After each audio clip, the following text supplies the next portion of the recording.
नमस्कार, मैं Varun Kumar. Personal finance के बुलेटिन मनी टाइम को देख रहे हैं आप, जो अब मनी 9 के ऐप पर भी उपलब्ध है।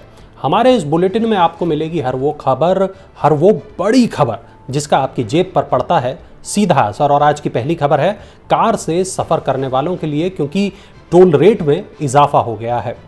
दिल्ली से आगरा के बीच यात्रा करना अब महंगा होगा। Yamuna expressway industrial development authority ने यमुना एक्सप्रेसवे के टोल चार्ज को बढ़ा दिया है। यमुना एक्सप्रेसवे पर ग्रेटर नोएडा और आगरा के बीच टोल रेट में 15 पैसे की बढ़ोतरी की गई है। कार, जीप, वैन और लाइट मोटर व्हीकल्स के लिए टोल रेट ₹2.5 प्रति किलोमीटर से बढ़ाकर ₹2.65 प्रति किलोमीटर कर दिए गए हैं। Light commercial vehicle, light goods vehicle और मिनी बस को अब ₹4.25 प्रति किलोमीटर के हिसाब से टोल देना होगा। बस और ट्रक के लिए टोल रेट बढ़कर अब ₹8.45 प्रति किलोमीटर कर दिया गया है। आखिरी बार यमुना एक्सप्रेसवे पर टोल रेट में 2021 में बदलाव किया गया था। मोदी सरकार ने किया बड़ा फैसला, महंगे आटे से जल्द मिलेगी राहत।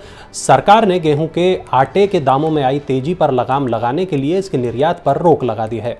विदेश व्यापार महानिदेशालय इस बारे में एक अधिसूचना जारी करेगा। रूस यूक्रेन युद्ध की वजह से गेहूं की आपूर्ति प्रभावित हुई है और जिसकी वजह से भारतीय गेहूं की मांग बढ़ गई है। इसके कारण घरेलू बाजार में गेहूं के दामों में तेजी देखने को मिली है। सरकार ने मई में गेहूं के निर्यात पर रोक लगा दी थी। इसके बाद गेहूं के आटे की विदेशी मांग में उछाल आया। भारत से गेहूं आटे का निर्यात इस साल अप्रैल जुलाई में सालाना आधार पर 200% बढ़ा है। इस साल देश में गेहूं का उत्पादन कम होने की वजह से सप्लाई सीमित है, जिस वजह से गेहूं और इसके आटे की कीमतों में तेजी देखी जा रही है। ऑयल कंपनियों के खेल पर लगेगी लगाम, सरकार ने कस दिया है शिकंजा। सरकार ने खाद्य तेल निर्माताओं, पैकेजिंग करने वालों और आयातकों के अनुचित व्यापार व्यवहार पर पूरी तरह से रोक लगा दी है। सरकार ने लेबल में तापमान की बजाय मात्रा और वजन की शुद्ध मात्रा का उल्लेख करने का निर्देश दिया है। उपभोक्ता मामलों के मंत्रालय ने कहा कि लेबल में सुधार करने के लिए 15 जनवरी 2023 तक का समय दिया गया है। खाद्य तेल का वजन अलग अलग तापमान पर अलग अलग होता है, इसलिए यह सुनिश्चित करने के लिए कि खरीद के समय उपभोक्ता को पैकेज में सही मात्रा मिले, कंपनियों को तापमान का उल्लेख किए बिना उक्त उत्पादों को पैक करने की सलाह दी गई है और इससे यह सुनिश्चित होगा कि पैकेज में घोषित मात्रा सही हो। सरकार द्वारा यह कदम अनुचित व्यापार व्यवहार के संबंध में खाद्य तेल ब्रांडों के खिलाफ बढ़ती उपभोक्ता शिकायतों के बीच उठाया गया है।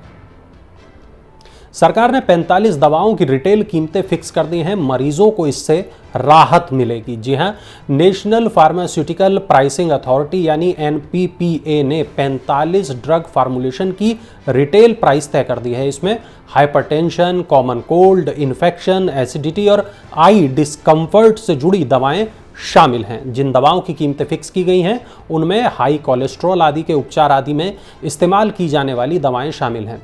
पैरासीटामॉल, फेनिलेफ्रिन हाइड्रोक्लोराइड और कैफीन जैसी टैबलेट्स के लिए रिटेल प्राइस ₹3.73 तय किया गया है और इस कॉम्बिनेशन को एलर्जी और कॉमन कोल्ड में उपचार में इस्तेमाल किया जाता है। डायबिटीज़ के उपचार में इस्तेमाल होने वाले कॉम्बिनेशन की भी रिटेल प्राइस ₹18.67 तय की गई है। फिक्स्ड डोज ड्रग कॉम्बिनेशन की संख्या बढ़ने से ये कदम उपयोगी माना जा रहा है। अर्थव्यवस्था की मजबूती से नुकसान हो सकता है। RBI एक बार फिर से ब्याज दर में बढ़ोतरी कर सकता है। DBS ग्रुप का कहना है कि भारत की मजबूत आर्थिक वृद्धि RBI को रेपो रेट में 60 बेसिस पॉइंट की वृद्धि का अवसर दे सकती है, क्योंकि केंद्रीय बैंक उच्च मुद्रास्फीति पर नियंत्रण लगाना चाहता है। रिसर्च हाउस का अनुमान है कि चालू वित्त वर्ष की पहली तिमाही में GDP की वृद्धि दर सालाना आधार पर 16% रहने की संभावना है। आधिकारिक GDP के आंकड़े 31 अगस्त को जारी होने की उम्मीद है और रिपोर्ट में वित्त वर्ष 2022-23 के लिए विकास के पूर्वानुमान को 7% पर बनाए रखा गया है, जिसे भारत में इस साल एशिया में सबसे तेजी से बढ़ती अर्थव्यवस्था के रूप में उभरेगा। भारत में इस तारीख को शुरू हो जाएगी 5G सर्विस। सरकार ने कीमतों को लेकर बड़ी घोषणा कर दी है। केंद्रीय दूरसंचार मंत्री अश्विनी वैष्णव ने गुरुवार को कहा कि देश में 5G सर्विस की शुरुआत 12 अक्टूबर तक कर दी जाएगी। उन्होंने कहा कि सरकार का लक्ष्य अगले कुछ सालों में इसे देश के हर कोने में पहुंचाना है। उन्होंने ये भी कहा कि 5G की कीमतों को किफायती रखा जाएगा ताकि इसे सबके लिए सुलभ बनाया जा सके। वैष्णव ने कहा कि अगले 2 से 3 साल में 5G सेवाएं देश के प्रत्येक हिस्से में उपलब्ध होंगी। सरकार ये सुनिश्चित करेगी कि 5G सेवाओं की लागत किफ़ायती रहे। पहले चरण में अहमदाबाद, बेंगलुरु, चंडीगढ़, चेन्नई, दिल्ली, गांधीनगर, गुरुग्राम, हैदराबाद, जामनगर, कोलकाता, लखनऊ, मुंबई और पुणे में 5G सेवाओं की शुरुआत कर दी जाएगी। रोजगार के मोर्चे पर एक अच्छी खबर है। ESIC की योजना से जुड़ गए हैं नए सदस्य। कर्मचारी राज्य बीमा निगम यानी ESIC की सामाजिक सुरक्षा योजना से जून 2022 में लगभग 15,47,000 नए अंशधारक जुड़े हैं। ESIC के साथ कुल नए नामांकन 2021-22 में बढ़कर 1,49,00,000 हो गए हैं और यह आंकड़ा 2020-21 में 1,15,00,000, 2019-20 में 1,51,00,000 और 2018-19 में 1,49,00,000 था। जून 2022 में EPFO के साथ शुद्ध नए नामांकन 18.36 लाख थे। सितंबर 2017 से जून 2022 तक लगभग 5,59,00,000 नए लोग कर्मचारी भविष्य निधि योजना में शामिल हुए हैं।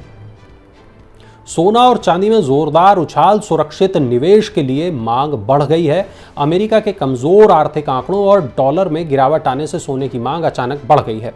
वैश्विक बाजारों में बहुमूल्य धातुओं की कीमतों में मजबूती के बीच दिल्ली सर्राफा बाजार में गुरुवार को सोने का भाव 402 रुपये बढ़कर 52,297 रुपये प्रति 10 ग्राम पर पहुंच गया।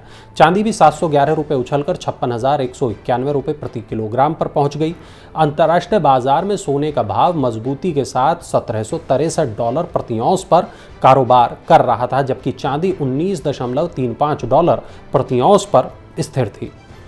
बैंकिंग इंडस्ट्री में बढ़ेंगे रोजगार के मौके। बंधन बैंक ने बड़ा एक्सपेंशन प्लान बना लिया है, तैयार कर लिया है। प्राइवेट सेक्टर के बंधन बैंक ने चालू वित्त वर्ष में 551 नई शाखाएं खोलने की योजना बनाई है। बैंक देश के अन्य भागों में अपनी स्थिति मजबूत करने के लिए ये कदम उठा रहा है। इसके साथ बैंक शाखाओं की संख्या 6,000 से ज़्यादा हो जाएगी। इनमें अधिकतर नई शाखाएं पूर्वी भारत से बाहर होंगी। बंधन बैंक में कुल लेन देन का 92% डिजिटल माध्यम से होता है। बैंक ने हाल ही में अपने ग्राहकों के लिए म्यूचुअल फंड की सुविधा भी शुरू कर दी है। भारतीय सशस्त्र बलों के लिए स्पेशल ऑफर्स। टाइटन ने इसकी शुरुआत की है। देश की स्वतंत्रता के 75 साल पूरे होने और भारतीय सशस्त्र बलों की सेवा और त्याग के सम्मान में टाइटन कंपनी ने टाइटन शौर्य नामक पहल की शुरुआत की है। इसके तहत सभी ब्रांड कैटेगरीज के टाइटन उत्पाद भारतीय सशस्त्र बलों को स्पेशल ऑफर्स के साथ उपलब्ध कराए जाएंगे। सशस्त्र बलों के कर्मचारी हाउस ऑफ टाइटन के सभी ब्रांड्स के 10,000 से ज़्यादा उत्पादों को विशेष ऑफर्स के साथ खरीद सकेंगे। घड़ियां, आभूषण और आईवेयर से लेकर परफ्यूम और भारतीय परिधानों तक कई उत्पाद इनमें शामिल हैं। इस अवसर पर टाइटन ने स्पेशल एडिशन वॉचेस के फर्स्ट लुक का भी अनावरण किया। ये एक्सक्लूसिव कलेक्शन मार्च 2023 में लॉन्च किया जाएगा। पेट्रोल डीजल की कीमतों में बढ़ोतरी हो गई है, लेकिन ये कहां हुई है और कितने बढ़े हैं दाम, चलिए जानते हैं। मेघालय सरकार ने गुरुवार को राज्य में पेट्रोल और डीजल की कीमत को बढ़ा दिया है। राज्य सरकार ने पेट्रोल पर टैक्स को बढ़ाकर 12 रुपये 50 पैसे प्रति लीटर कर दिया है, जो पहले 11 रुपये प्रति लीटर था। इसी प्रकार डीजल पर लगने वाला टैक्स 5 रुपये 50 पैसे प्रति लीटर कर दिया है, जो पहले 4 रुपये प्रति लीटर था। टैक्स में बढ़ोतरी के बाद शिलोंग में पेट्रोल का नया रेट 96 रुपये 83 पैसे प्रति लीटर और डीजल 84 रुपये 72 पैसे प्रति लीटर हो गया है।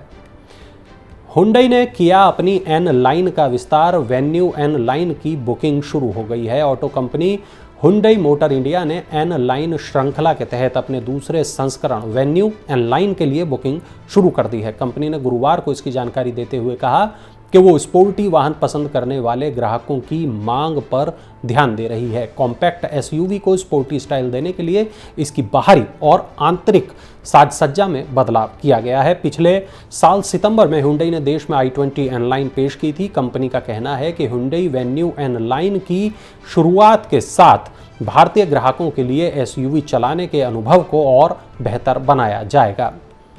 तो ये थी आज की तमाम बड़ी खबरें। अगर आपका कोई सवाल है पर्सनल फाइनेंस से जुड़ा हुआ तो उसे नीचे कमेंट बॉक्स में ज़रूर दर्ज कराएं और हाँ, पर्सनल फाइनेंस की ऐसी ही तमाम बड़ी खबरों के लिए, ज़रूरी खबरों के लिए, महत्वपूर्ण खबरों के लिए ज़रूर डाउनलोड कर लें मनी9 के ऐप को और चलते चलते हमारा ये इन्फोग्राफिक ज़रूर देखिए।